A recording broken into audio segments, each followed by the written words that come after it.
Hello, and thank you very much for joining us for yet another edition of Navigating the Nuances of Artificial Intelligence Implementation in Nations here on Amoge Radio Communications. This is the edition for Monday, August 17, 2026. It's a joy, it's a delight, it's a privilege to have you. I remain your host, Tolu Omodara, saying thank you and welcome. So today, we are going to be looking at protecting the rights of kids. Protecting the rights of kids with artificial intelligence. Protecting the rights of kids with artificial intelligence. Now, this is an issue that different nations are taking different stances on, right? Different nations are undertaking certain experimentations to look at the impact of artificial intelligence on the next generation. And before we launch into it, let me quickly do a quick recap of some of the things we discussed last week, some of the highlights of the things. It's a very few of the highlights, because as always, we want to invite you to please subscribe to Amoge Radio Communications on YouTube, and there you can always get a full recap of the issues, the examples, the recommendations, and all the the depth and breadth of the topic for the particular week. But we'll try to do a recap of some of the things that we've touched on both last week and some of the things that we've also been, by extension, be looking at in previous weeks. So last week we were looking at the economic dimension of artificial intelligence implementation in nations. The economic dimension of artificial intelligence implementation in nations, because I hope that and if you don't, please take note that when certain things begin to have widespread implementation implications, then it has become a policy issue. I'll say that again. When certain things begin to have widespread implications, for the nation, then it's becoming a policy issue, and it should be looked at as a policy issue, right? So there's a context in which a certain thing can be just your own private investment decision, but when it's beginning to mop up a lot of capital from the market, then it's more than a private investment decision, and that's what artificial intelligence is beginning to do. Last week we saw that 80 cents out of every dollar invested is going to artificial intelligence in a number of nations, right? And that is becoming a cause for concern. There are fears about artificial intelligence, though there are counter arguments that look, the fear of artificial intelligence bubble is yet to manifest. However, as a policymaker, you cannot wait till it manifests before you take some, protective measures as a policymaker, as one responsible for managing the implementation of artificial intelligence implementation in your nations, of navigating those nuances associated with implementation of artificial intelligence in your nation. It is your responsibility. You have the accountability, to ensure as much as possible that the public is protected against the possible risks. So last week we were looking more or less at the economic risks associated with artificial intelligence implementation in nations, right? And this week we are going to the family risk. And you might be saying, why should we talk about this? Well, it's still about navigating the nuances of artificial intelligence implementation in nations, right? Because it's something that is becoming a policy issue in a number of nations, and it's not for unfounded reasons, right? Some nations are taking on research experiments, they've carried out some longitudinal studies, for instance, and compared children who use artificial intelligence in their studies with children who who do not use artificial intelligence in their studies. And I think after about an 18-month study or thereabouts, and I think this is a nation in northern Europe, and one of the things they found out is that the children who do not use artificial intelligence in their studies actually produce better outcomes. And based on that, based on the outcomes of that research, they are going to begin to make some policy recommendations. Other nations have also, compared the outputs of children who have limited social media use, right? And I think this is Australia, right?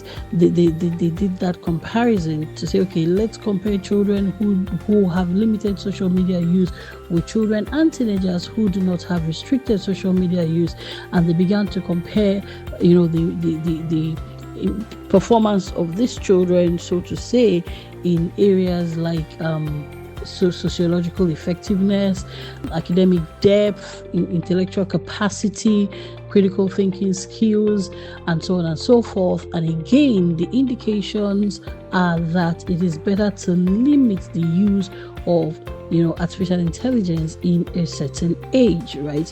Because artificial intelligence basically is getting machines to think like man. And therefore, if we are not careful with the use of these artificial intelligence, especially at a certain age and stage, we may limit the critical thinking capacity of man. Because if machine is already thinking for man, is excessively thinking for man, the question then becomes, how does man get to think? Of course, like we always say on this program, artificial intelligence is neither good nor evil. Artificial intelligence is neutral. That's been our position on this program and predecessor programs, right? Artificial intelligence is neither good nor evil. Artificial intelligence is neutral. What matters is the deployment of artificial intelligence, and this is where policy comes to play.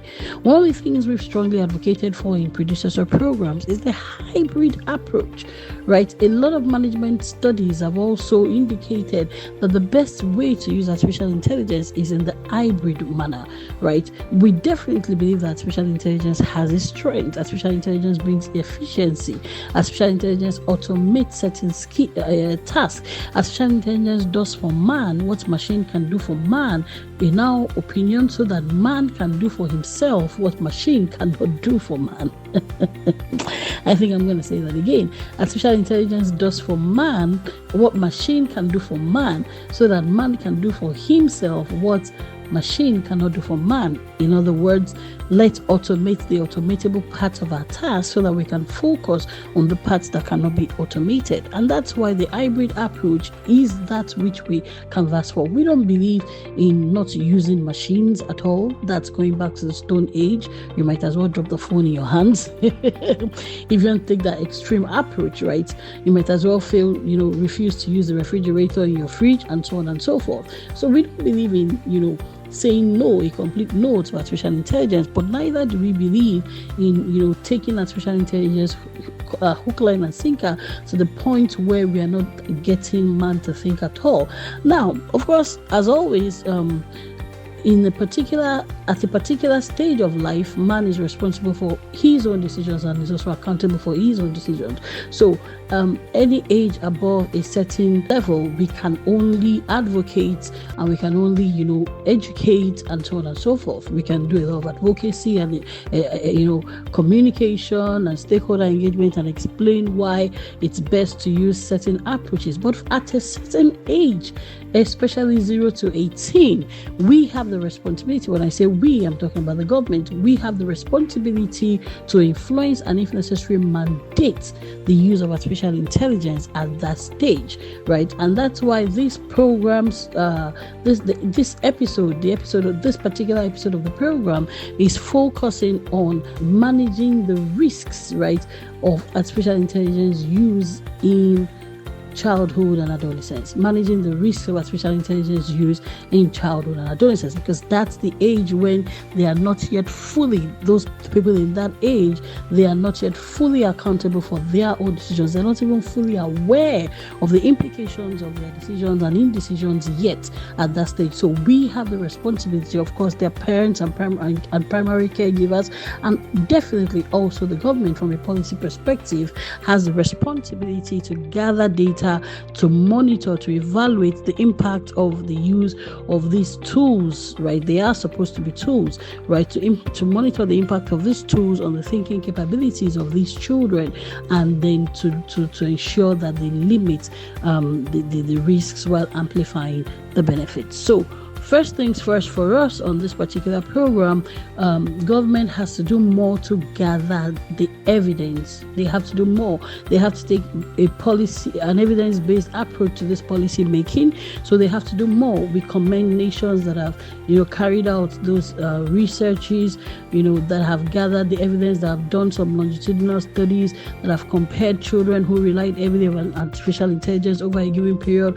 with those who were, restricted from using artificial intelligence and compare the outcomes, collected the baseline data, done the analysis. We really commend those nations, and we think that more needs to be done across the nations, right? And we're talking about different categories of nations. For instance, in nations like the United States, we want to see more of that analysis, right? We want to see more of the data gathering first before the analysis. We need to do more to gather the data to compare the use of artificial intelligence across the divides, right? Across those, between those who use it and those who are restricted from using it. That's one. The data, we strongly believe that more data needs to be gathered across the nations. Of course, in the quote-unquote developing nations too, right? The so-called developing nations, they also need to be aware. They need to do more to gather this evidence. And I'm going to give you some of the things that makes me feel that there needs to be more awareness. Certain things are already being banned, right, in some of the quote-unquote developed nations, and I'm using the word quote-unquote because each nation, each category can hide under the umbrella of one thing and say, we're just a developing nation, so we can still excuse this. No, it's time to take responsibility. That's why I'm using the quote-unquote, right? So whichever band you appear to fall in, it's important to take responsibility and ensure that you are aware. We are monitoring this, right? Monitoring what's happening across the globe, and you are looking at good practices and adapting them as much as possible. So, and even in so-called developed nations, right, we also need to ensure that the good practices are shared across board, right, and that there is no unnecessary stratification, such that what you find in certain zip codes are not what you find in other zip codes. So the data needs to be gathered. What exactly is the impact of the use of artificial intelligence on intellectual capabilities, on the critical thinking skills of young people? Very, very critical. Based on that data, right, the data needs to be gathered longitudinally, not just at one point in time. It's important to monitor these children, monitor these adolescents, at least over a period of 18 months, as was the case in this Northern Europe country, right? It's important to gather that data, to look at the data, to analyze the evidence, look at what the impact is, and based on that, begin to make some evidence-based policy recommendations for determining how best to deploy artificial intelligence in the education of our students, right? I'm going to take one more aspect, and then we'll go on a quick break. There is also the yet to be resolved issue of grading, right? Now, this is happening at a more higher level, all the way to the university level, right? A number of university professors, I know in the United States, have been said to resign because they are protesting the incorporation of artificial intelligence into examinations, right? The question is yet to be answered. The question of how much should the use of artificial intelligence be factored into the grading. If a particular student goes into the examination hall or does an assignment completely without involving artificial intelligence, and let me explain what I mean by that. This is actually feeding artificial intelligence with the examination question or with the assignment question, and artificial intelligence more or less generates the script, more or less generates the answer, and they just go in and edit. And I'm talking about very light editing.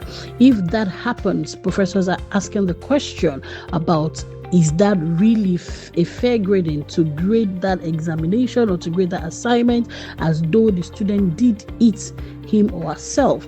And should a student who decides to use his or her own intellectual capabilities and to think for him or herself, should he be graded the same way as one who has engaged artificial intelligence 80% of the way or even 90% of the way?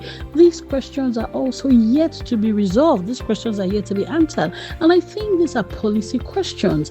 I think it's time for nations to take a stand, an evidence-based stand on this, and begin to guide their ministries and departments of education on what to do, right? It's important to involve the experts, to involve the educators, to involve the academics, and bring them together and say, to what extent are we going to allow artificial intelligence in the examination of our students? What are we examining if artificial intelligence is more or less doing the exams for the students, more or less doing the assignments for the student? What are we examining? And if we are going to incorporate it. If it's unrealistic to expect them not to use artificial intelligence at all, then what are the guidelines? Let's begin to set the guidelines for the use of artificial intelligence in examination and evaluation of examination and assignments. These are very important policy questions to be asked and answered. I'm using the word to be asked and answered because in some nations, maybe those questions are not even being asked yet. In some other nations like the United States, those questions are being asked by professors already, but I doubt if there is a policy answer, a uniform policy answer yet by the Department of Education. It's time to begin to ask and answer those questions to guide the use of artificial intelligence in examination and assessment and so on and so forth in a manner that factors in both the present and the future. It is very important because we do not want to stifle the thinking capabilities of our future generations in a way that we cannot have the next artificial intelligence created. It is very important. Artificial intelligence is the product of thinking. The foundation for artificial intelligence was laid as far back as 1956 and I think even 1950 by scientists who dug deep and who researched and who thought. They deployed their thinking capabilities, and that's why this generation has artificial intelligence. The generations between 1956 and now have built upon it. Of course, 1956 to date is 70 years, and that's why we have artificial intelligence now. But if we stifle the thinking capabilities of the current generation, how then do we build the next artificial intelligence? How do we have the next innovation? So the policy positions of nations must factor that in. It's very important to maintain the thinking capabilities of the future generation in a manner that ensures continuous innovation. Thank you very much for staying with us thus far. We'll take a quick break and we'll be back shortly. I remain your host, Tolu Omadara. Thank you.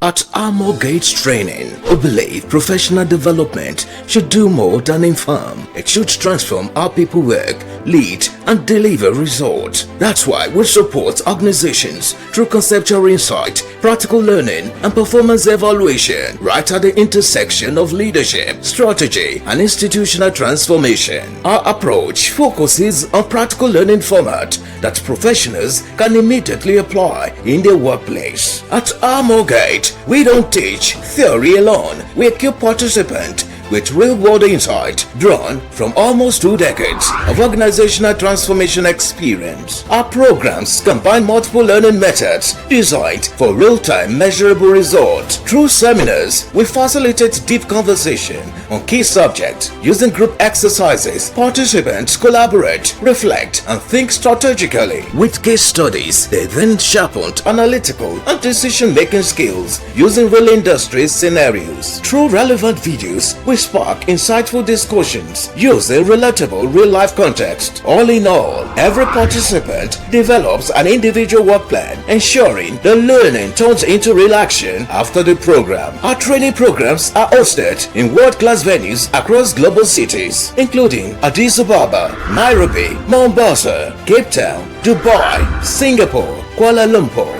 London, Florida, and Washington, D.C. Let's work with you to turn learning into your organization's growth. For more inquiries, call +234 807 9574 151 or WhatsApp +1 610 504 6026. Visit www.thearmorgate.org. Follow us on Facebook, Instagram, and LinkedIn at Armorgate. Armorgate Training, transforming knowledge, interaction, and growth.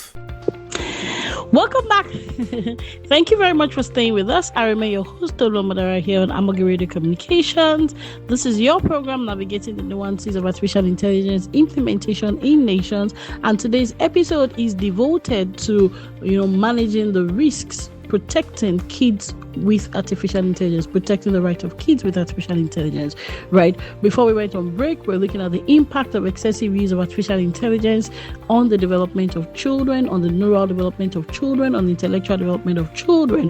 And we gave the example of a nation in Northern Europe, that's Norway, by the way. We gave the example of Norway's, I think it was a longitudinal study. I mentioned that it was a longitudinal study. I think it was a 10-year study from about 2016 to 2026. And by June 19, 2026, Norway saw that the use of artificial intelligence, generative AI, technology and so on, had actually minimized the development of those children in their early childhood stage, from early childhood education through to about mid high school, right? They watched them over a 10-year period, and they found out that the children who were, given unlimited use of artificial intelligence and other technologies actually, dropped in their reading skills, in their orthography, their writing skills, and so on and so forth. And by June 19, 2026, the Department of Education in Norway had taken the decision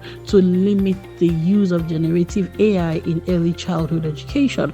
Norway also did something that we mentioned before we went on break, that we alluded to before we went on break. Before we went on break, we mentioned the fact that Australia did a study on the use of social media, the unlimited use of social media by children there, meaning those under the age of 18, and Australia found out that it was having negative impact on their ability to focus, right? Their ability to focus on their primary education, their fundamental education, and Australia decided to limit the use of social media in childhood, I think up to the age of 16. And Norway did something that I think is important. We alluded to this before going on break. Norway decided to learn from that. They didn't have to do their own study on the use of social media. They looked at the lessons, they looked at the data that Australia had gathered, and decided to also limit the use of social media in that phase, in that childhood phase below the age of 18. And I said before we went on break that it's important for other nations to learn from this, to take their cues from this. I'm not saying that other nations cannot conduct their own studies. We mentioned that it's important that they gather the evidence, that they gather the data, that they do the research, they do the longitudinal study. A minimum of 18 months is what I would recommend. However, where the data already strongly indicates that excessive exposure to generative AI limits the developmental capacity of the children, then we don't necessarily need to take another set of children to another set of 10-year damage, if I'll put it that way, on their brain. Because after 10 years of study, Norway saw that this actually impacts their neural development.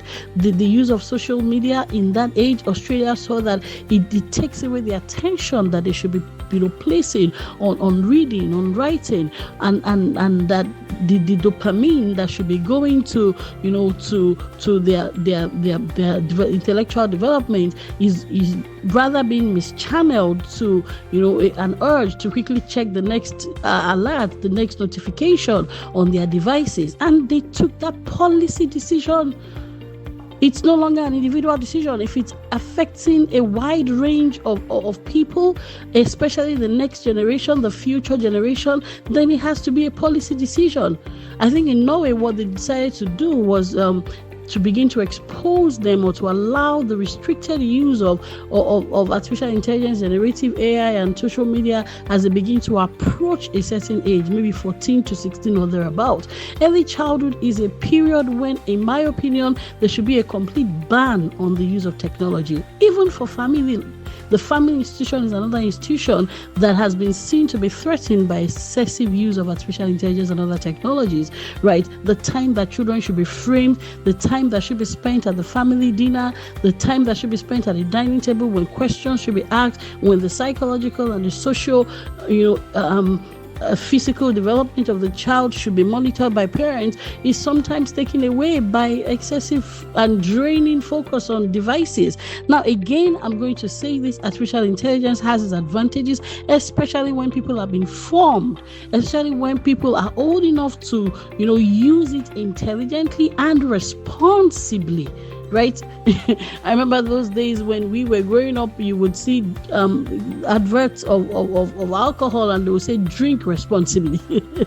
Now, I don't, as an individual, I don't believe in alcohol at all, but I'm just saying that they would say that if you must drink, then you have to drink responsibly. So similarly, artificial intelligence should be used extremely responsibly. And when they are not yet at the age when they can use artificial intelligence responsibly, they should be allowed to use it at all. So let's go on to another use of artificial intelligence that should be controlled, or where children's rights should be protected, and that's in the area of and this is almost so terrible to say. In the area of the use of their bodies, for instance, we've heard of instances where there is nudification of children's bodies. Everyone under the age of 18, by definition, is a child. For the good Lord's sake. I mean, this is something that some parents have sued for.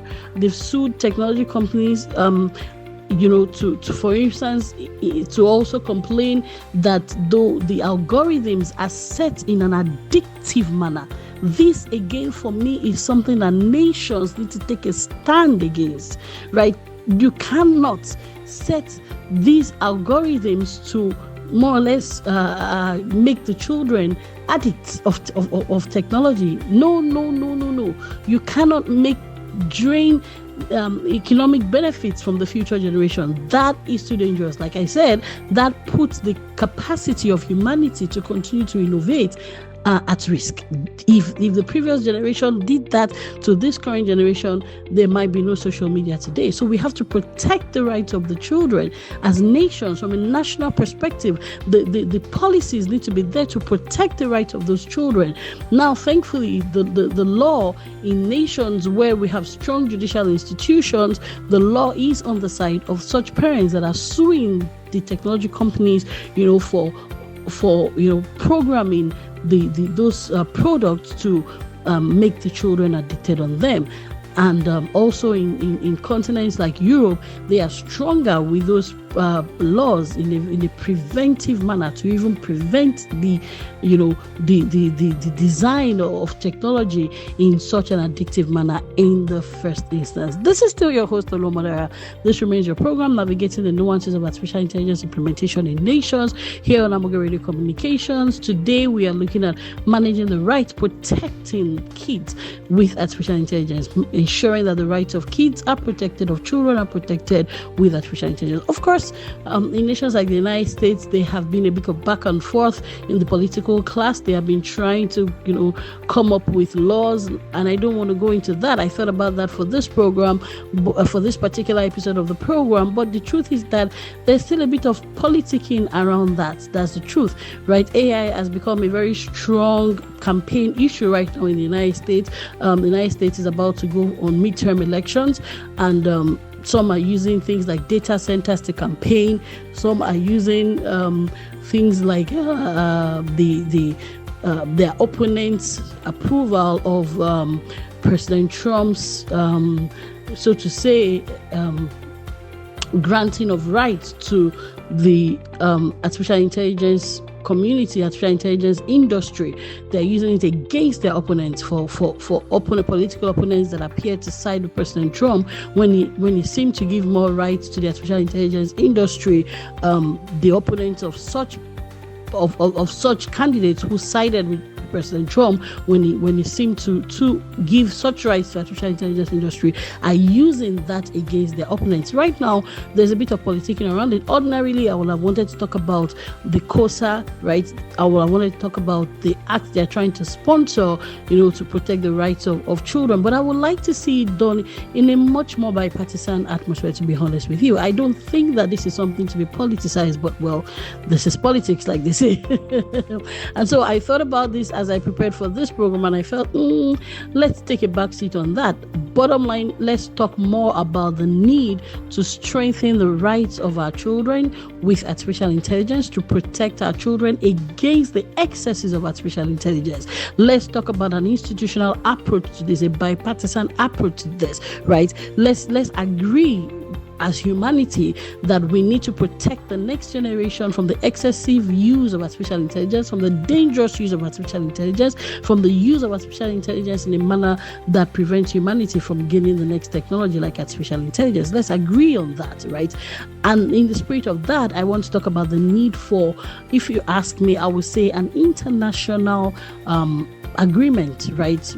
An international agreement on the rights of kids, the rights of children with artificial intelligence. I think it's important for there to be something that is done in a very, very a political atmosphere, right? Let's have the legal rights of children in with artificial intelligence. Let's explore it. Let's define it. Let's define it in a global manner. Let's define it in a non-partisan manner. Let's define it in a manner that is as objective as possible. What is best for humanity? Let's define this. There is a need to protect children with generative AI. There is a need to protect children with nudification of their bodies. Definitely, right? There is the need to protect also the mental health of children with excessive use of artificial intelligence. There have been all kinds of sad stories, like children who have gone to artificial intelligence to ask for advice on how they can commit suicide, and unfortunately such algorithms were not set to flag those kind of requests,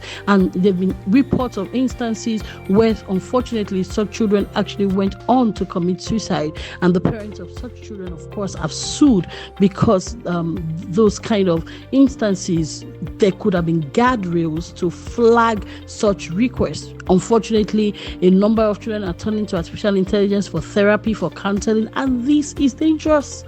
A machine has its limits. You can train a machine as much as possible to behave like human beings, but when it comes to the mental health of a child, the technology company definitely has to be held responsible if those kind of prompts were not flagged immediately and reported in such a manner that the children could have received the mental health support that is necessary for a child, that is due to a child. So there are those concerning issues, and nations, Department of Education, Department of Health, if necessary, we take a multi-department approach to this. If required, if it's going to be more effective, let's have those departments coming together to say, how can we protect the rights of a child in the age of artificial intelligence? How can we limit the risks of children when it comes to the use of artificial intelligence and similar technology? We have to define this, and I would strongly advocate for international laws. That way, other nations can key into it. We don't have to reinvent the wheel. I gave the example of Norway learning from Australia when it came to the issue of the experiment that had the study that had been carried out with the use of social media. So this is why I also believe in international laws, international conferences. Let's come together to debate these issues. Let's learn from different studies that have been done in different nations, and let's look at what the common norms are, what the commonalities are across humanity, so that we don't necessarily have to reinvent the wheel nor subject another set of children to a 10-year study that may not necessarily be best for their intellectual development. Wow. I think this is where we are going to draw a curtain on today's edition of the program. This has been your program and my program, Navigating the Nuances of Artificial Intelligence Implementation in Nations. Today has been devoted to managing the rights of children with artificial intelligence, protecting kids with artificial intelligence. Artificial intelligence, like we will continue to say, has its advantages and it also has its disadvantages. Artificial intelligence is neither good nor evil, it's neutral. We have to manage the implementation of artificial intelligence in a manner that amplifies the good and minimizes the evil. Thank you very much for doing this with us. We'll be back same time, same station next week by God's grace. Until then, think artificial intelligence and also think child right as you do. Thank you very much again. Remember, my colleagues will be coming up with other programs on Amoge Radio Communications. Please stay tuned. They are very rich, they are very developmental, and we also want you to invite others to subscribe to Amoge Radio Communications. We're also here at Amoge Management Consult to collaborate with you if you want to do these studies, if you want to do this research, if you want to draft these policies, if you want to conduct the stakeholder engagement surveys. We are here to partner with you as nations, as subnationals, as institutions, and definitely as organizations. Thank you so much. We'll be back same time, same station next week. I am your host, Tolomada, saying thank you and have a good one. Harmogate, founded in 2008 out of a desire to build transgenerational structures for organizations, institutions, and nations. We have worked with large businesses, international development organizations, and public sector ministries and agencies. Harmogate, Our uniqueness is that we do not just work for you, we work with you. For example, we do not leave you to the task after sourcing talent that will help the new hire settle into robust leadership development programs. We are technical experts in advising and supporting institutions on strategy and leadership, artificial intelligence, strategic human resource management, public sector reform, finance, audit and tax, FAT, and strategic communications. We do all this and more out of a desire to transform nations through institutions and organizations. For further inquiries, email contact@thearmorgate.org or call +234 810 999 6666, +234 807 957 4151, and +161 0504 6026. www.thearmorgate.org. Armorgate, building to endure and transforming nations through institutions and organizations.